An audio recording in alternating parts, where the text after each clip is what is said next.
আল্লাহু আকবার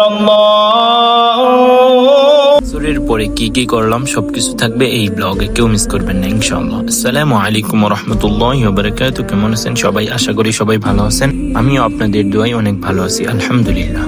আসরের আজানের সময় হয়ে গেছে, এর জন্যই পাঞ্জাবি পরে রেডি হয়ে নিলাম। শহরের দিকে হয়তো বা গরম পড়ে গিয়েছে, কিন্তু আমাদের গ্রামে এখনো শীত আছে, এর জন্যই সোয়েটারটা পরে সুন্দর করে রেডি হয়ে নিলাম। হালকা করে একটু আতরও দিয়ে নিলাম। আমাদের বাড়ি থেকে বেশি একটা দূরে না মসজিদ, এর জন্যই তাড়াতাড়ি মসজিদে চলে আসলাম। মসজিদে এসেই দেখতে পারি মসজিদ তালা দেওয়া, এখনো আমাদের মুয়াজ্জিন সাহেব আসেনি। মুয়াজ্জিন বলতে আমার আর কি দাদু লাগে। মসজিদের সামনে একটু অপেক্ষা করতে করতে দেখতে পারলাম যে আমার দাদু এসে পড়েছেন। মুরব্বী মানুষ তো, এর জন্যই আসতে একটু দেরি হয়।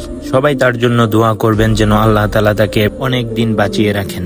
দাদু আমাকে বলতেছেন যে আমি তো প্রতিদিন আজান দিই, তুই একটু আজকে আজান দে। তারপরে আমি গেটটা খুলে মসজিদের ভিতরে চলে গেলাম, যায় সেরে সুন্দর করে আজান দিয়েছি আলহামদুলিল্লাহ। আজান দিয়ে নামাজ পড়ে এখন চলে যাব বাজারে। বাজারে যে আমার একটা বন্ধুর সাথে দেখা করতে হবে। আমার বন্ধু অনেকদিন পর ঢাকা থেকে এসেছে। এখনো যারা লাইক করেননি তাড়াতাড়ি একটা লাইক করে দেন। বাজারে এসেই মনে হইলো যে পকেটটা ফাঁকা, এর জন্যই বিকাশ থেকে কিছু টাকা তুলে নিলাম এই মাসটা চলার জন্য। তারপর আমার বন্ধু আমাকে ফোন দিয়ে বলতেছে যে ব্রিজের এই পাশে যে রাস্তা আছে ওই রাস্তায় দেখা করব, তুই ওই রাস্তায় আয়। আমি এইখানে অনেক আগেই এসেছি, তারপরে আমার বন্ধু এসেছে। এই জায়গাটা অনেক ভালো লাগে আর কি বিকেলবেলা, এর জন্যই আমি আর আমার বন্ধু এই জায়গায় এসেছি। তারপর আমার বন্ধু আমাকে বলতেছে যে চল কিছু খাই, এর জন্যই আমি আমার বন্ধুকে নিয়ে বুটের দোকানে চলে এসেছি। আজ এই পর্যন্তই, ভালো থাকবেন, সুস্থ থাকবেন, আসসালামু আলাইকুম।